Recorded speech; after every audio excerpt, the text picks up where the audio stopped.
lagi Maha Penyayang. Maka kita mulai seluruh pekerjaan kita, seluruh aktivitas kita dengan mengucapkan basmalah, Bismillahirrahmanirrahim, agar kita memperoleh dua keuntungan sekaligus. Keuntungan yang pertama, seluruh pekerjaan kita selesai dan membuahkan hasil yang bermanfaat dan barokah tentunya, serta ditetapkan pahala oleh Allah Subhanahu wa ta'ala. Iyyaka na'budu wa iyyaka nasta'in. Ayat yang ketiga. Yang ketiga apa yang keempat, Bu? 1, 2, 3, 4. Yang kelima. Ayat yang kelima, Bu. Iyyaka na'budu. Kepada Engkaulah kami menyembah. Ini kalau bicara masalah domir, iyyaka artinya anak. Jadi domirnya domir anak. Domir anak itu artinya saya. Saya itu kata ganti orang pertama tunggal. Saya, aku. Kemudian na'budu domirnya nahnu. Harusnya kalau menggunakan kaedah bahasa Arab, jika depannya aku, maka di belakangnya juga aku gitu. Tapi ini beda, di depannya aku, di belakangnya kami. Kalau kami itu menunjukkan banyak. Di dalam Islam banyak itu lebih dari satu. Karena kalau sholat sendiri namanya sholat munfaridah, sholat sendirian. Tapi kalau sholat berjamaah lebih dari satu. Yang satu berperan menjadi imam, yang lainnya berperan menjadi makmum. Nah, pertanyaannya kenapa tidak iyyaka na'budu, tidak iyyaka a'budu? Harusnya kan iyyaka a'budu. Kenapa iyyaka na'budu? Nah, disinilah filosofi Al-Quran. Tata bahasa Arab harus tunduk dengan kaedah Al-Quran. Karena punya nilai iyyaka na'budu. Kepada Engkaulah kami menyembah. Itu untuk mengagungkan Allah sebagai Sang Pencipta. Allah Subhanahu wa ta'ala. Jadi kalau kita ngomong kata aku dengan kami itu lebih enak mana, lebih bagus mana, lebih takzim mana, Bu? Kalimat aku dan kami. Kami kan? Iya. Jadi yang paling pas kalau terhadap zat yang paling di atas segalanya yaitu Allah, maka yang paling pas bukan aku, tapi yang paling pas adalah kami. Itu namanya dihormat, untuk menghormati dengan akhlak atau etika. Jadi ada dulu tata caranya. Seperti kita ngomong sama orang tua seperti apa, ngomong sama teman seperti apa, ngomong sama guru seperti apa, ya. Itu nanti ada itu.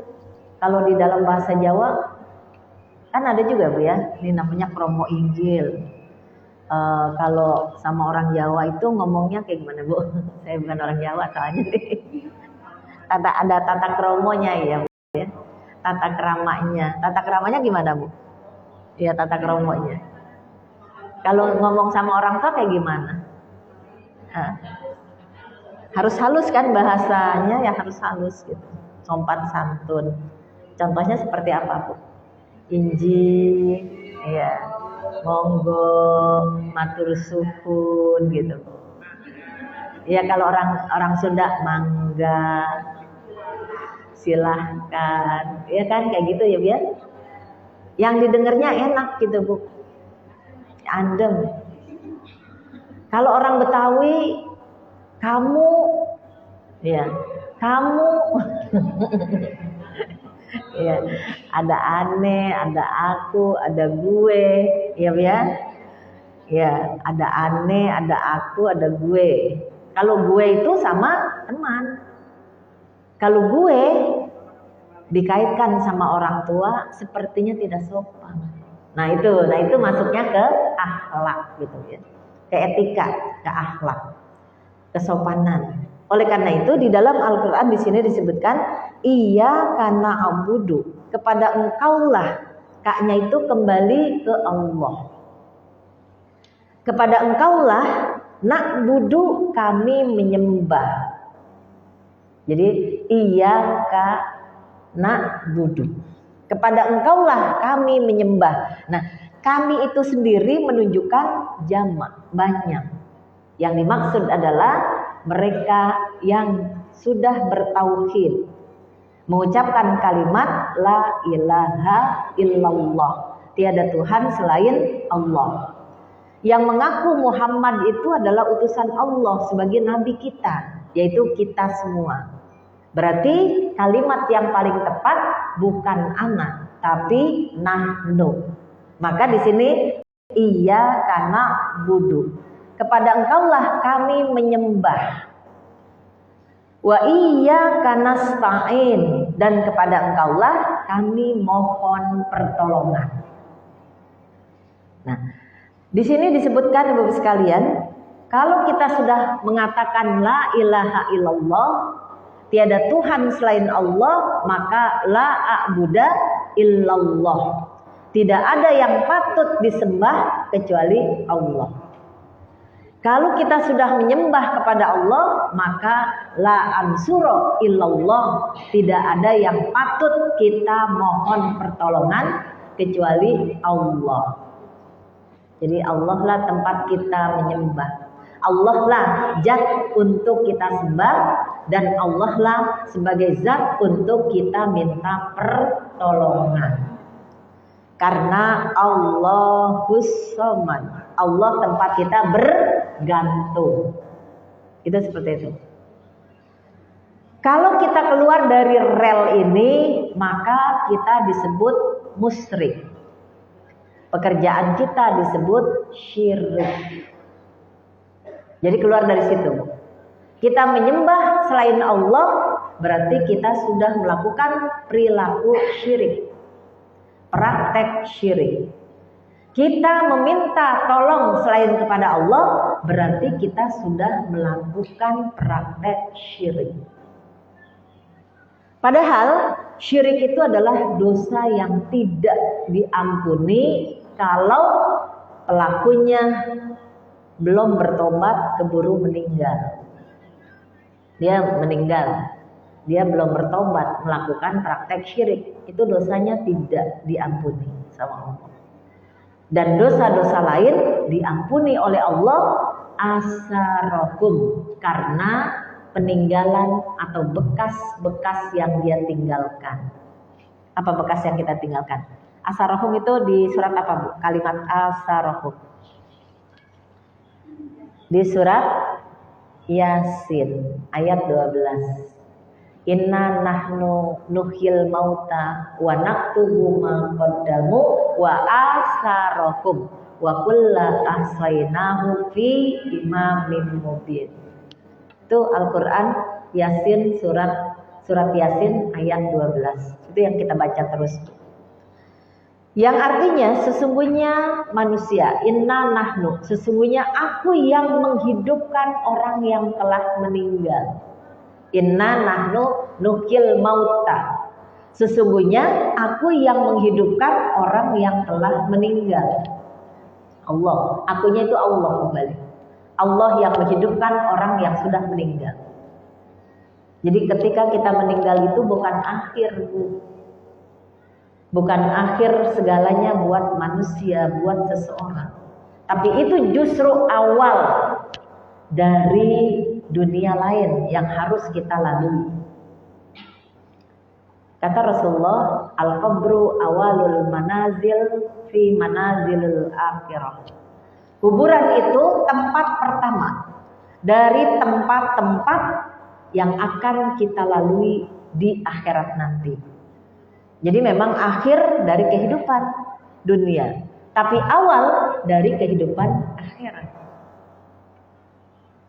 Kita tidak seperti makhluk lain. Kita tidak seperti hewan. Udah meninggal, udah beres semuanya, selesai semuanya. Tapi kalau manusia meninggal, justru dia harus mempertanggungjawabkan segala sikapnya, segala tutur katanya, segala perilaku pekerjaannya ketika di dunia ini. Maka pantazir, ingatkan, harus bersikap hati-hati terhadap sikap, tutur kata, perilaku. Karena semua harus kita pertanggungjawabkan di sisi Allah Subhanahu wa Ta'ala. Maka kita harus melakukan perbuatan-perbuatan keseharian kita, harus kita awali dengan kalimat Bismillahirrahmanirrahim. Itu kalimatnya. Dengan nama Allah yang Maha Pengasih lagi Maha Penyayang. Bisa jadi orang kita bohongi, bisa jadi kita tutupi, A menjadi B, B menjadi C, dan seterusnya.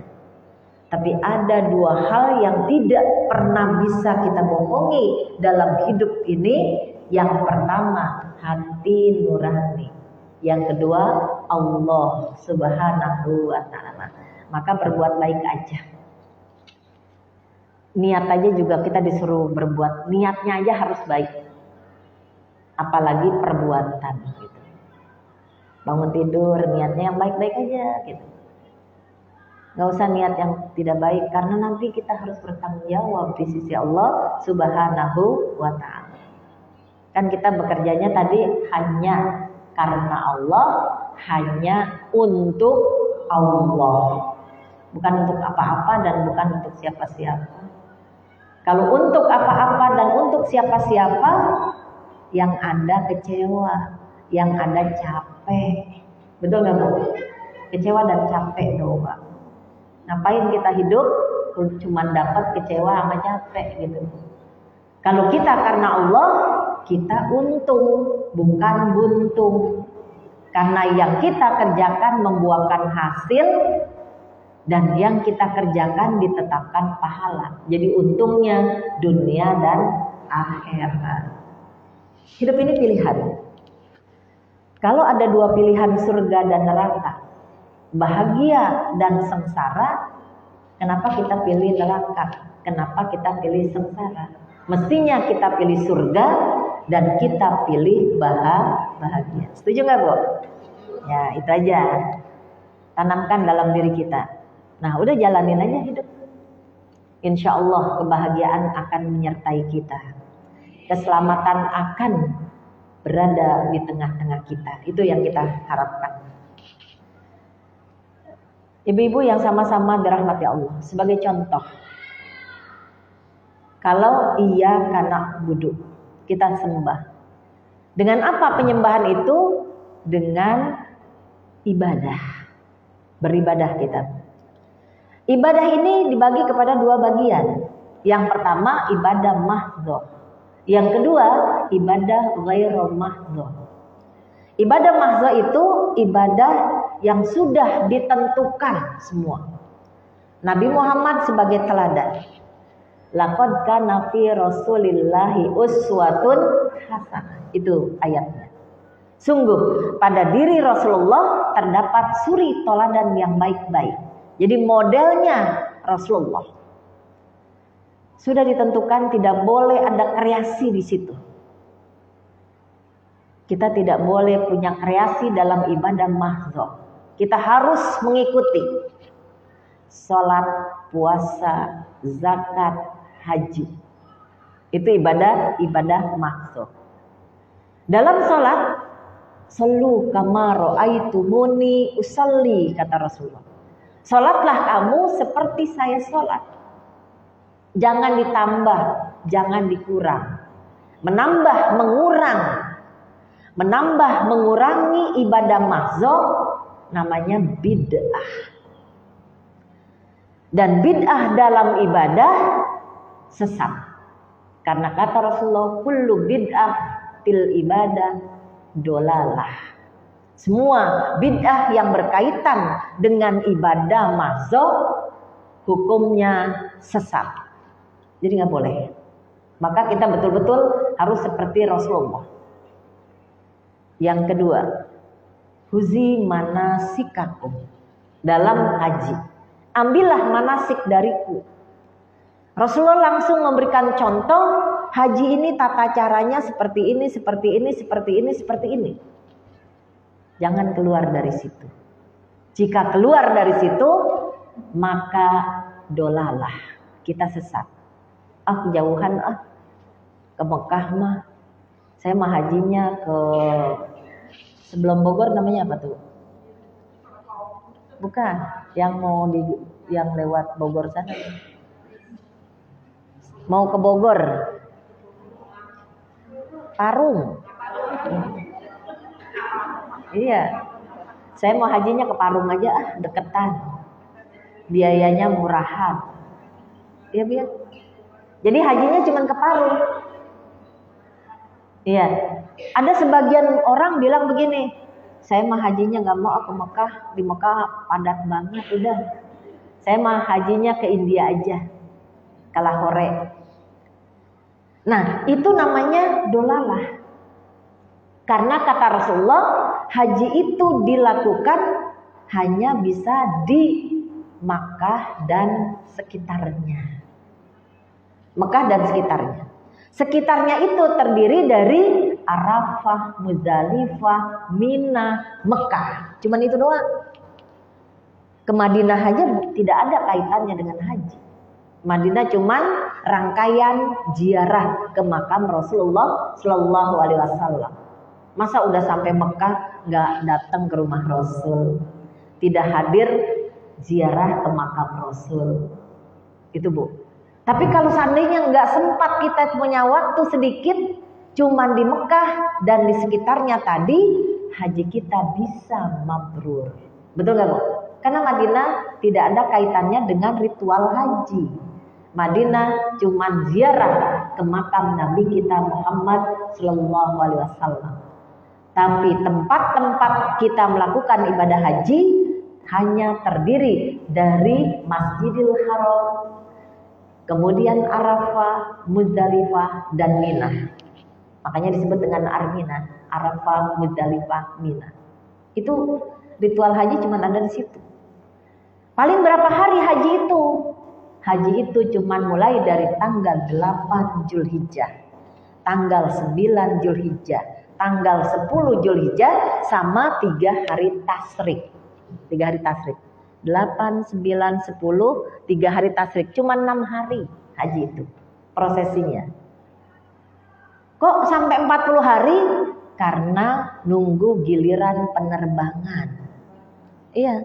Kalau mau pulang semua dalam jangka 6 hari, 220 orang, 200.000, 16 orang. 200, berapa sih Bu? 200.000 sama 16.000. Gimana jadinya ya? 216.000. 216.000 jemaah gitu Bu maksudnya. Karena yang 16.000 itu plus yang 200 reguler gitu. Pembagian kuotanya seperti itu. 16.000 untuk jamaah plus 200.000 untuk jamaah reguler. Bisa dibayangin Bu, kalau cuma 8 hari dia harus pulang bareng, berapa ribu pesawat yang harus mengangkut jamaah, padahal pesawat yang paling besar ngangkut jamaah ke Indonesia cuma 400 orang bawahnya. Sementara ini ratusan ribu orang. Maka ada pengaturan penerbangan. Maka disebut gelombang 1, gelombang 2. Nah itu kayak gitu. Itu pengaturan aja. Sementara hajinya cuma 8 hari saja. Ya teman gelombang-gelombang tadi. Ibu-ibu yang sama-sama dirahmati Allah. Jika ada orang bilang begini, kan sholat itu ada nilai olahraganya dalam kesehatan. Gerakan-gerakan sholat itu bisa memberikan kesehatan kepada pelakunya gitu. Oh kalau begitu mah secara rasio saya sholat subuhnya 8 rakaat aja lah. Karena senam olahraga yang paling bagus pagi. Sementara sholat subuh cuma 2 rakaat. Justru sholat isya menjadi 4 rakaat. Sholat zuhur, sholat asar 4 rakaat. Saya mau pakai akal aja. Ya, sholat subuhnya 8, 12, 20 rakaat umpamanya gitu. Emang secara akal itu bagus, banyak. Tapi secara hukum syariah itu salah. Karena tidak mengikuti apa yang dicontohkan Rasul. Jadi udah sami'na wa ata'na dalam hal ubudiyah, dalam hal ibadah mahdzah. Kita dengar dan kita ikuti, kita jalani. No comment, nggak usah kita komentarin. Itu kayak gitu ya. Karena jika kita komen, apalagi kita keluar dari contoh Rasulullah, maka dolalah. Bukan dapat pahala, tapi justru dapat dosa. Dan kita sesat di dalamnya. Itu namanya ibadah mahdzah. Keluarin zakat. Zakat paling sedikit 2,5%. Ada orang bilang begini, anak saya ada 10 tapi bandel semua. Anaknya 10 tapi bandel semua. Nyakitin hati saya sebagai orang tua. Saya punya banyak harta, saya mau zakatin semuanya. Itu pun dilarang, gak boleh. Karena ada hak orang lain, walaupun itu anaknya sendiri. Walaupun dia bandel, tapi dia punya hak dari harta orang tuanya. Karena janganlah kamu tinggalkan anakmu dalam keadaan sengsara. Nah itu seperti itu Bu, tidak boleh. Semuanya harus kita ikuti apa yang diperintahkan Allah. Itu namanya ibadah mahdzah. Sementara ibadah ghairu mahdzah boleh kita berkreasi. Karena dia tidak ditentukan. Yang penting sesuai dengan rasio dan hukum yang telah diberikan Allah kepadanya. Karena ghairu mahdzah itu namanya ibadah sosial. Tidak hubungannya hablum minallah, tapi hubungannya hablum minan nas. Yang hablum minan nas, jika kita kerjakan baik, melahirkan kebajikan, melahirkan kebaikan, melahirkan keamanan, melahirkan kebahagiaan, maka akan diberikan pahala oleh Allah Subhanahu wa ta'ala. Itu namanya ghairu mahdzah. Silaturahmi, jaga mulut, jaga hati, jaga perilaku. Jangan zolimin orang, jangan sakitin orang. Kalau bicara, pikirin dulu. Bicaranya ini bisa menyusahkan orang lain apa enggak. Demikian pula kalau berbuat. Bisa menzalimin orang lain atau tidak. Dipikirin dulu akibat dari perbuatan kita tersebut. Karena jika kita lakukan tanpa kita pikirkan atau kita tidak musyawarahkan, pantajirus sa'ah, kata Rasulullah, tunggu saat kehancuran. Kalau itu sampai hancur, na'udzubillah min dzalik. Jadi pikirin dulu. Namanya ibadah ghairu mahdzah. Ya. Kita bisa bersedekah kata Rasulullah sesuai dengan kemampuan kita masing-masing. Ada orang sedekah dengan hartanya karena dia punya kelebihan harta. Tapi boleh bersedekah dengan waktunya karena dia punya kelebihan waktu. Boleh sedekah dengan ilmunya karena dia punya kelebihan ilmu. Boleh sedekah dengan tenaganya dan pikirannya karena dia punya kelebihan tenaga dan pikiran. Semua itu bisa mendatangkan pahala. Jadi tidak hanya orang kaya yang memborong pahala, tapi siapapun akan mendapatkan pahala sesuai dengan kemampuan masing-masing. Jadi tersenyum aja kita sudah pahala. Senyum aja. Asal pada tempatnya ya. Ya. Kalau lagi jalan sendirian senyum aja gitu Bu. Apalagi ditambah dengan ketawa-ketawa. Wah, ini orang keluar dari rumah sakit jiwa dianggap kayak gitu. Ya. Jadi pada tempatnya ya. Karena paling enak Bu kalau kita bersama dengan saudara kita seketurunan atau seagama, kita bicaranya ringan, enak, kemudian kita saling senyum, waduh itu pahala. Mindahin duri aja, paku saja dari jalanan, itu sudah ibadah. Itu udah jadi ibadah. Maka luaskanlah majelismu, kata Allah. Kalau kamu biasa meluaskan majelis, maksudnya ini dalam banget ini.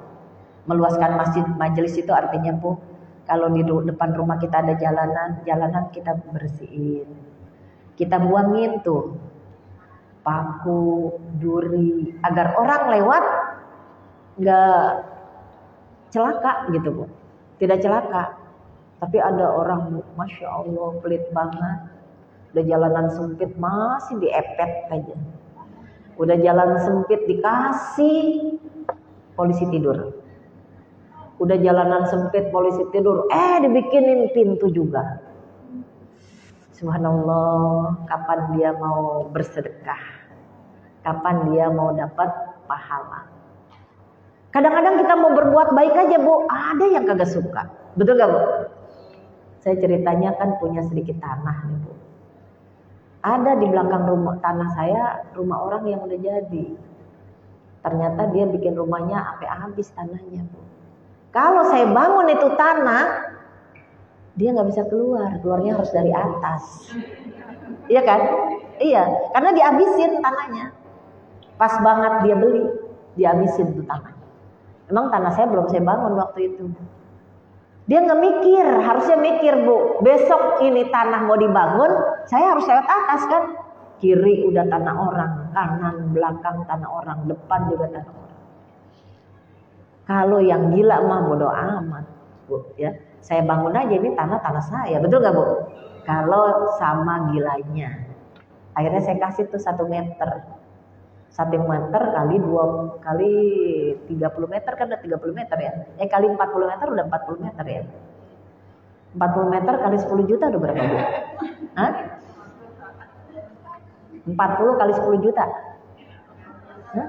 400 juta kan? Yang karena di pinggir jalan kan tanahnya jadi 10 juta semeternya. Iya, mahal emang 10 juta. Udah 400 juta itu tanah. Akhirnya saya sisain tuh jadi 40 meter. Dia bisa jalan tuh enak Bu. Nah, tetangga kanan kiri saya bilang, apa? Ya kata saya, tanah saya. Saya mau berbuat baik. Kok situ yang bingung? Itu yang repot kata saya gitu. Iya enggak? Yang rempong. Ternyata Bu, jangankan orang berbuat jahat, berbuat baik pun ada yang tidak suka. Nah, kalau dia berkata seperti itu, ya udah nggak usah kita pikirin. Ya nggak apa-apa, itu sedekah saya Bu, sedekah saya Pak, nggak masalah kok. Itu kan 400 juta. Iya, 400 juta bisa saya bawa pulang itu ke akhirat Pak. Karena nilainya sedekah, betul nggak Bu? Kebawa pulang nggak tuh ke akhirat? Kebawa pulang. Kalau saya jual 400 juta, saya jajan melulu tuh Bu. Saya ke mall terus, saya jalan-jalan terus. Habis nggak 40 juta? Habis. Nggak saya bawa pulang. Justru yang kayak gini ini yang bisa kebawa pulang ke akhirat. Bisa jadi yang kayak begini ini yang bisa masukin saya ke dalam surga. Kalau kita kasih penjelasan kayak begitu, dia diem atau masih ngomong terus? Diem. Iya kan? Diem dia jadinya. Nah itu seperti itu. Wa iyyaka nasta'in, kepada Engkaulah saya minta pertolongan. Ibu, manusia itu cuman ikhtiar. Ya, si A si B menjadi perantara dari ikhtiar kita. Contoh, kita sakit. Kalau kita sakit, kita diam aja atau kita ke dokter. Ke dokter. Ke dokter itu yang menyembuhkan atau menjadi penyebab kita sembuh? Penyebab. Dokter, dukun, tukang urut, tukang pijit, obat puyer ataupun tablet, semuanya cuman penyebab. Yang menyembuhkan tidak lain hanya Allah Subhanahu wa ta'ala. Jadi Allah sebagai penyembuh. Ada gini Bu, satu cerita. Satu perjalanan tiba-tiba salah satu rombongan itu sakit perut. Sakit perut nih Bu. Ke rumah sakit jauh, ke dokter apalagi. Ya, penjual obat kagak ada. Tahu-tahu ada seseorang datang. Bu, Ibu sakit perut ya. Itu ada daun Bu. Ibu petik aja, nanti Ibu kunyah. Insya Allah sehat. Daun jambu kelutuk. Ya Bu ya, daun jambu kelutuk. Insya Allah sehat. Dia tanpa pikir panjang, orang lagi sakit, siapapun yang ngomong, langsung dikerjakan. Pas dia kunyah, ternyata sembuh. Betul ya Bu ya? Ternyata daun itu menjadi penyebab orang itu bisa sembuh. Kan ada juga orang yang sembuh pakai air, betul nggak Bu ya? Pakai air. Ada orang yang sembuh pakai obat. Ada orang yang sembuh diurut, gitu ya. Ada orang sembuh rumah sakit biasa, ada orang sembuh rumah sakit yang luar biasa. Tapi ada orang yang tidak sembuh walaupun rumah sakit yang luar biasa. Karena penyembuhnya hanya Allah Subhanahu wa ta'ala. Jadi kita minta pertolongan kepadanya. Dengan cara apa kita minta pertolongan kepada Allah? Bisolah, pakai sholat. Bidoa, pakai doa. Bizikri, pakai zikir. Karena ada penyakit yang namanya penyakit fisik. Ada penyakit yang namanya penyakit psikis. Penyakit fisik memang harus ada obatnya. Tapi belum tentu penyakit psikis pakai obat. Tapi ternyata bizikri litatma'inal qulub. Zikir itu bisa menenangkan hati. Kita tundukkan kepala. Kita angkat kepala kita. Kita lempar ke kanan dan ke kiri kepala kita. Kalau cuman gerakan-gerakan itu saja, bisa jadi kepala kita yang sakit bisa sembuh. Tapi jika kita isi dengan kalimat La ilaha illallah, La ilaha illallah, La ilaha illallah. Di samping kepala kita yang sakit bisa sembuh, tapi Allah menetapkan pahala buat kita. Dan hati kita menjadi tenang. Hati yang tenang akan melakukan sesuatu yang benar. Karena hati yang tidak tenang akan melakukan sesuatu yang salah. Jadi ini harus kita sayang ini hati. Nanti saya share dah ceramah saya kemarin hari Minggu di Masjid Agung Sunda Kelapa. Karena judulnya bagus banget tuh. Penyakit hati menurut Islam. Jadi apa itu penyakit hati? Apa penyebab penyakit hati? Kenapa orang punya sakit hati? Apa obat penyakit hati? Jadi itu yang kita jawab. Itu udah keluar di YouTube. Ternyata karena di Masjid Agung Sunda Kelapa itu udah dikelola secara profesional, di-manage secara profesional, itu mendatangkan iklan. Dan iklan mendatangkan uang. Uang bisa menjadi alat operasional untuk dakwah Islamiyah. Itu kayak gitu. Jadi hanya kepada Allah kita mohon pertolongan. Kalau kita punya persoalan, jangan ngadu ke tetangga. Jangan curhat ke teman. Apalagi teman yang lawan jenis. Apalagi teman kita, mantan kita. Jangan. Bahaya itu. Betul gak Bu? Bahaya. Bahaya. Gak usah. Karena bisa jadi itu menjadi bumerang buat kita. Bisa jadi itu bisa membuat penghancur rumah tangga kita. Tapi datanglah ke Allah malam-malam, sepertiga malam, 1:30, 1:30, jam 2, 2:30, jam 3, sampai dengan 3:30.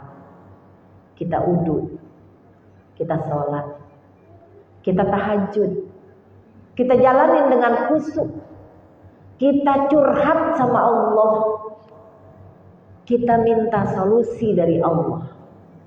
Insya Allah rahasia kita akan dijaga sama Allah, karena Allah mah nggak ember. Betul nggak Bu? Tetangga kita bisa jadi ember, teman kita bisa jadi ember, betul nggak Bu ya? Tapi Allah tidak pernah jadi ember. Dijaga rahasia kita, dan Allah akan memberikan kepada kita mahroja, jalan keluar. Kepala kita jadi ringan karena kita sudah sujud sama Allah. Kepala kita sudah ringan karena air mata kita sudah kita curahkan di depan Allah. Akhirnya siang-siang kita sudah menjadi ringan semuanya. Ada aja jalan keluarnya. Set, selesai semua persoalan. Dan kita bisa menjalani hidup dengan selayaknya dan semestinya. Ya, begitu mudah-mudahan ya Bu ya. Gak usah kemana-mana. Karena kalau kemana-mana nanti jadi mana-mana. Benar gak Bu ya?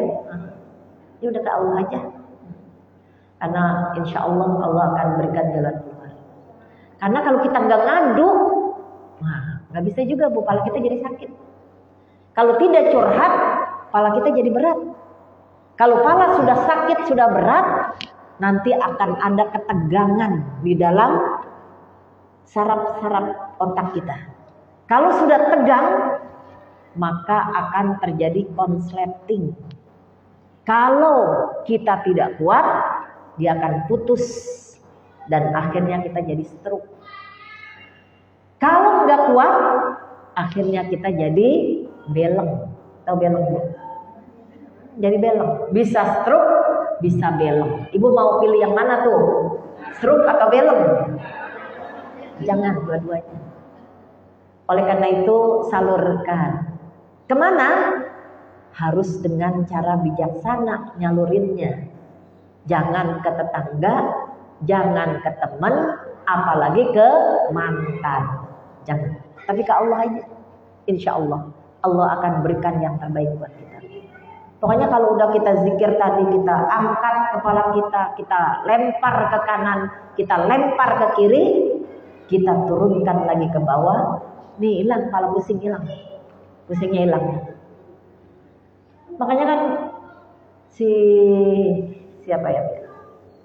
Ada seorang pada masa Khalifah Abbasiyah kalau nggak salah. Namanya siapa ya? Zulkarnain. Namanya Zulkarnain. Zulkarnain ini ternyata dia punya keanehan, punya kelainan. Si Jul ini punya kelainan. Kelainannya apa? Kelainannya dia tiba-tiba keluar tanduk di sini Bu. Ya ada tanduknya 2, tapi nggak panjang banget tanduknya, masih bisa disembunyiin pakai peci gitu Bu. Iya masih bisa disembunyiin sama peci Bu. Ini menjadi rahasia buat si Jul. Tapi dia nggak bisa menahan rahasia ini Bu. Nah itu ya, manusia itu nggak bisa menahan rahasia. Pasti pengen diomongin. Pengen diomongin. Kalau udah dengar dari si A, oh gatel, pengen ngomongin ke si B gitu Bu ya. Itu pengen diomongin karena nggak bisa nyimpen rahasia. Gitu. Akhirnya si Jul ini nggak berani ngomong sama orang, takut diomongin nantinya gitu. Si Jul lari ke hutan. Lari dia ke hutan. Dia teriak. Ya, kenapa saya tumbuh tanduk di kepala saya? Si Jul bilang begitu, teriak. Agar hatinya menjadi lega gitu Bu. Karena menjadi beban buat dirinya. Kedengeran sama burung Bu. Burungnya burung beo. Burung beo lari ke sana, lari ke sini. Jul punya tanduk, Jul punya 2 tanduk, Jul punya 2 tanduk. Akhirnya si Jul dipanggil dengan Julkarnain. Si Jul punya 2 tanduk bahasa Indonesianya. Bahasa Arabnya Julkarnain. Nah, itu cuman anekdot aja yang artinya banyak orang yang tidak bisa, bukan sebenarnya nih Bu ya, banyak orang yang tidak bisa menahan ya, menyimpan rahasia ya, karena rahasia yang kita simpan kemudian kita buka ke orang lain berbahaya. Maka agar tidak berbahaya, ngadulah ke Allah Subhanahu wa Ta'ala lewat sholat. Enak kan kayak gitu? Kitanya udah lega gitu ya. Ihdinas siratal mustaqim. Ihdinas, tunjukilah. Ini fi'il amr. Ya, fi'il amr, al-amru lil wujub. Fi'il amr bisa berarti wajib.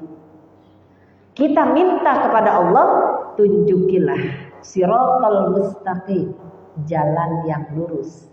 Ini doa.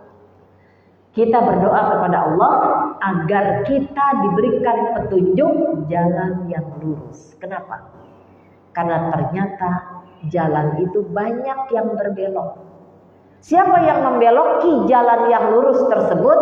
Asyaiton. Siapa setan tersebut?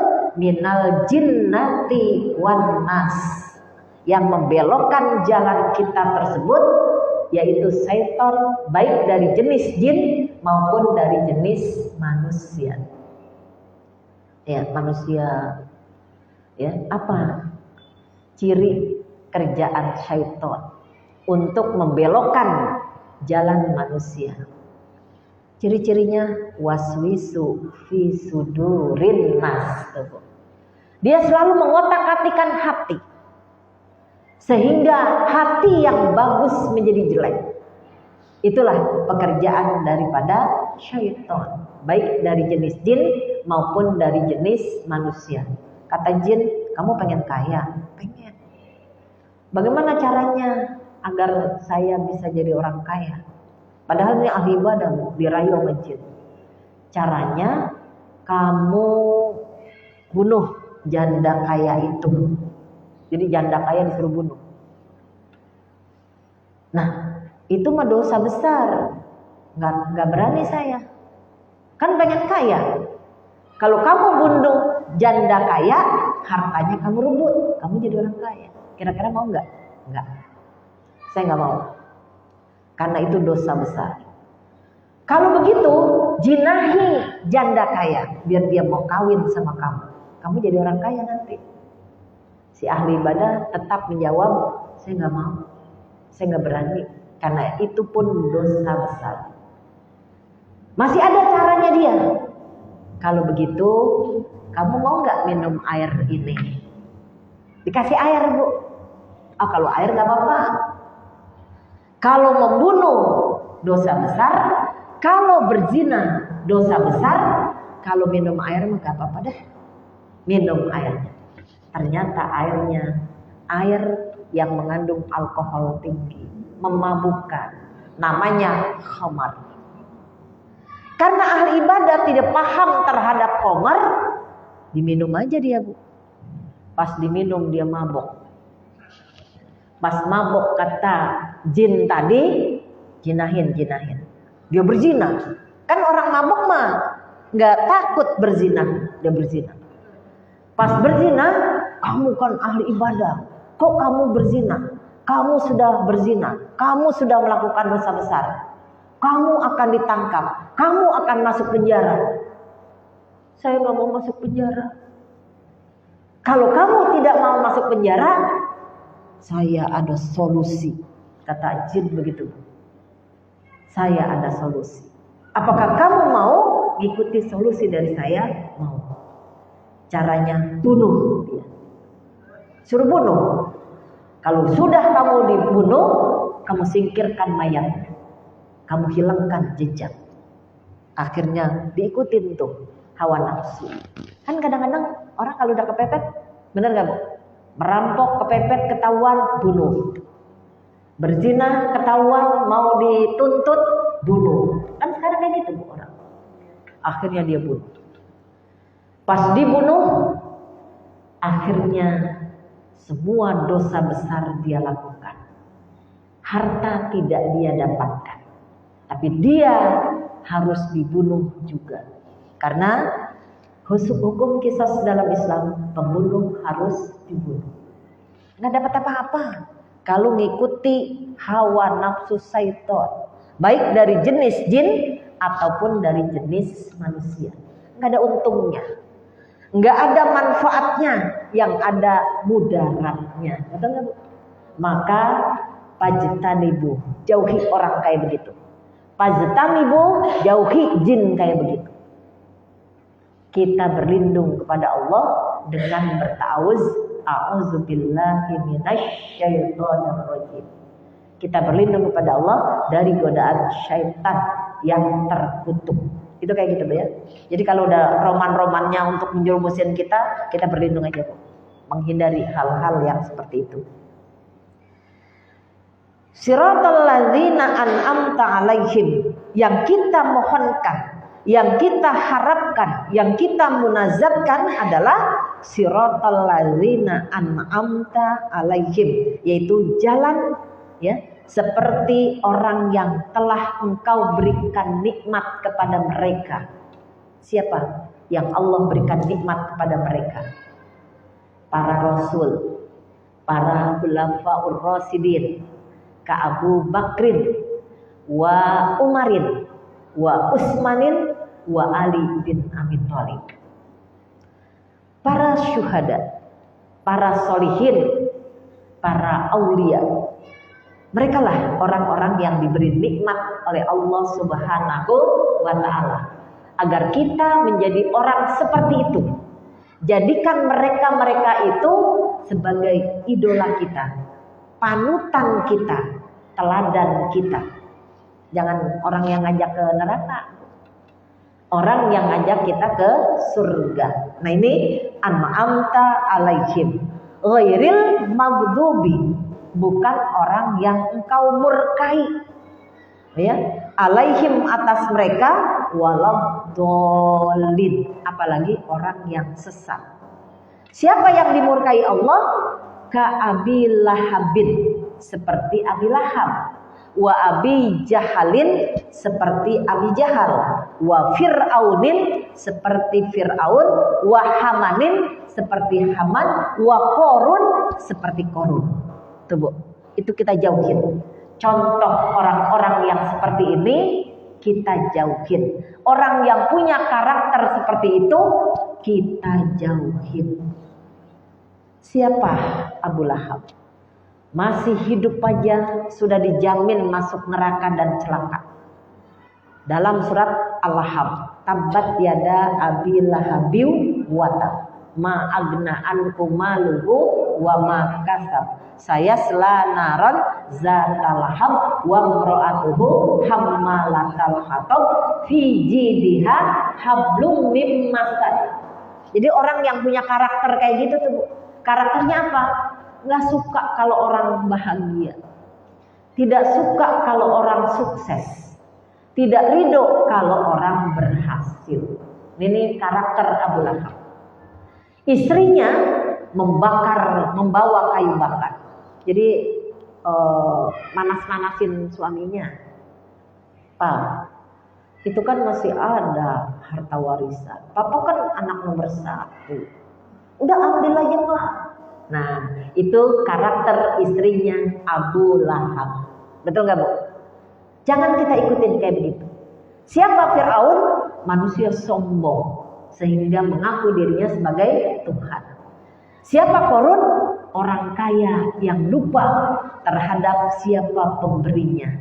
Padahal semua yang kita miliki cuma titipan dari Allah Subhanahu wa ta'ala. Maka orang yang punya karakter kayak begitu kita jauhi. Bukan Qorunnya, bukan si Hamannya, bukan Fir'aunnya, bukan Abi Lahabnya, tapi orang yang berada di lingkungan kita punya karakter kayak begitu, kita harus fajtanibu, kata Rasulullah, jauhi dia. Karena jika kita dekati, kita akan ketularan penyakit tersebut. Nauzubillah min orang-orang yang sesat. Insyaallah gitu ya. Dalam surat Al-Fatihah ini bisa kita ambil sebuah pelajaran yang luar biasa. Allah sebagai Tuhan kita tempatkan di atas segalanya. Kemudian kita menjadi orang yang terbaik, manusia ideal, soleh dan solihah, dan jauhi karakter tidak baik. Akhlakul majmumah kita jauhi, akhlakul karimah harus menjadi akhlak kita. Dan insya Allah kita bisa selamat dunia dan akhirat sesuai dengan doa kita. Rabbana atina fid dunya hasanah wa fil akhirati hasanah wa qina azabannar wa adkhilnal jannata ma'al abrar ya aziz ya ghaffar ya rabbal alamin. Itu saja Bu, mudah-mudahan ada manfaatnya. Mau tanya jawab atau ditutup? Silakan kalau ada pertanyaan.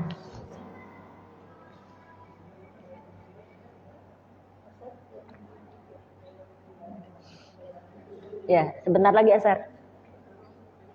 Sedikit lagi Bu, ayo. Tinggal 5 menit.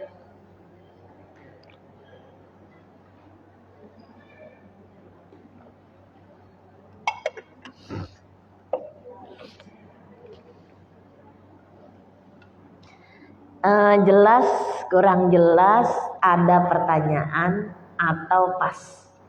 Pas. Kita tutup aja ya kalau pas. Enak banget nih, pas. Kalau yang paling enak yang pas Bu.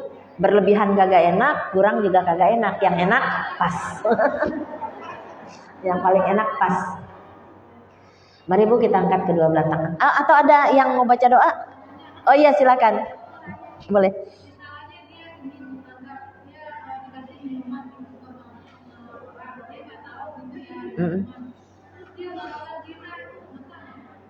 Iya Bu, makanya kita disuruh belajar itu hukumnya wajib. Ya, tolabul ilmi paridotun ala kulli muslimin wal muslimat. Belajar itu hukumnya wajib bagi laki-laki maupun perempuan. Ini kewajiban Bu. Belajar itu tidak hanya belajar baca Quran, tapi belajar itu dalam arti semuanya, dunia dan akhirat, termasuk mengenali minuman yang beralkohol yang disebut dengan khamar. Oleh karena itu kalau dia sudah tahu semua, maka dia berhati-hati gitu. Nah itu seperti itu. Kalau seandainya dia dipaksa, nih Bu, untuk minum minuman keras atau menggunakan ekstasi, ya kan banyak orang yang kayak gitu ya. Dia dipaksa, kemudian dia melakukan dosa di luar kesadaran dia, maka hukuman tidak berlaku bagi orang yang tidur sampai dia bangun, bagi orang yang masih kecil sampai dia balik, bagi orang yang lupa sampai dia sadar. Kalau dia melakukannya dalam keadaan dipaksa dan dia dalam posisi mabuk yang tidak sadar melakukan dosa, bagi hukum Islam dia bebas. Seperti itu Bu. Nanti juga hukum pidana dan perdatanya nanti akan diperiksa kayak gitu. Dia posisinya dalam keadaan seperti apa. Kalau dia dalam keadaan gila, ya nggak apa-apa, dia nggak terkena hukuman Bu. Makanya paling enak mah yang tidak pernah dihukum itu orang gila Bu. Iya. Jadi kalau pengen masuk surga, gilanya dari sebelum balik. Sebelum balik gila sampai dia meninggal dalam posisi gila. Karena semua perbuatannya nggak terkena hukum. Karena kata Rasulullah, ya tidak terkena hukum orang gila sampai dia sadar, dia sehat begitu. Itu seperti itu. Orang tidur sampai dia bangun. Kalau dia orang lupa sampai dia ingat. Contohnya gini Bu, bulan puasa atau kita lagi niat puasa, tiba-tiba kita lupa, udah makan 2 piring, udah minum 2 gelas, baru ingat gitu Bu. Keterlaluan tuh lupanya ya. Baru ingat, loh saya kan puasa. lanjutin puasanya. Puasanya tidak batal. Jadi jadi kalau yang tadi itu masih kena hukum, Bu. Kenapa kena hukum? Karena dia tadi nggak mau belajar. Yang tidak terkena hukum itu tadi, yang orang tidur sampai dia bangun, orang lupa sampai dia ingat, betul nggak, Bu? Kemudian orang yang belum balik sampai dia balik, orang gila sampai dia sadar. Tapi kalau kasusnya seperti Ibu, dia tetap terkena hukum. Masih lagi? Baik, masih ada yang baca doa? Ada? Barangkali gantian ibu-ibu. Lanjut ya. Mari Bu, kita angkat kedua belah tangan kita. Untuk bulan depan kita masuk ke surat pertama. Ini, kemudian surat kedua. Kita tundukkan kepala. Kita hadirkan Allah di tengah-tengah kita. Agar doa kita dikabulkan Allah, marilah kita singkirkan penghalang ya dengan dosa-dosa kita yang kita lakukan dengan beristighfar 3 kali bersama. Astaghfirullahaladzim. Astaghfirullahaladzim. Astaghfirullahaladzim. Min kulli dzambin adzim wa atubu ilaihi ya Allah, wa atubu ilaihi ya Rahman, wa atubu ilaihi ya Rahim. Bismillahirrahmanirrahim. Alhamdulillahirabbil alamin. Hamdan syakirin, hamdan naimin, hamdan yuwafi ni'amahu wa yukafi'u mazidah. Ya Allah, Tuhan yang Maha Pengampun. Banyak sekali dosa, kesalahan, dan kehilapan yang hamba-Mu lakukan. Di tempat yang berbahagia ini, kami mohon ampunilah dosa dan kesalahan serta kehilapan kami, baik yang berhubungan dengan Engkau ya Allah, maupun yang berhubungan dengan sesama. Ampuni pula dosa dan kesalahan ayah bunda kami, guru-guru kami, para pemimpin-pemimpin kami, dan seluruh keluarga besar kami. Ya Allah, jadikanlah kami ini selalu menjadi hamba-Mu yang selalu bersyukur atas nikmat dan karunia yang telah Kau limpahkan kepada kami, ya Allah. Jadikan keluarga kami keluarga yang sakinah, mawaddah, warahmah. Berkahilah keluarga kami dengan anak keturunan yang soleh dan solihah, serta rezeki yang banyak, yang halal dan barokah. Rabbana taqabbal du'aana innaka antat tawwabur rahim wa tub alaina innaka sami'un alim. Rabbana zalamna anfusana wa illam taghfir lana wa tarhamna lanakunanna minal khasirin, lanakunanna minal zalimin, lanakunanna minal kafirin. Rabbi habli minas solihin, Rabbi la tazarni farda wa anta khairul warisin. Rabbana hablana min azwajina wa zurriyatina qurrata a'yun waj'alna lil muttaqina imama, waj'alna lil muttaqina imama, waj'alna lil muttaqina imama. Rabbi firli wali walidayya warhamhuma kama rabbayani shaghira. Rabbana atina fid dunya hasanah wa fil akhirati hasanah wa qina azabannar wa qina azabal qabri wa qina azabas sirat wa qina azabannar birahmatika ya arhamar rahimin. Subhana rabbika rabbil izzati amma yasifun wa salamun alal mursalin walhamdulillahirabbil alamin. Kurang lebihnya mohon maaf. Terima kasih atas segala perhatiannya. Billahi taufiq wal hidayah. Assalamualaikum warahmatullahi wabarakatuh.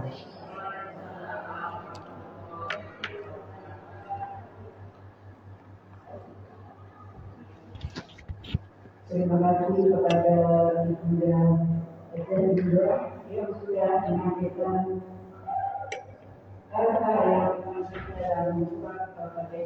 semoga dapat kita amalkan dalam kehidupan kita sehari-hari. Sambil ada ragu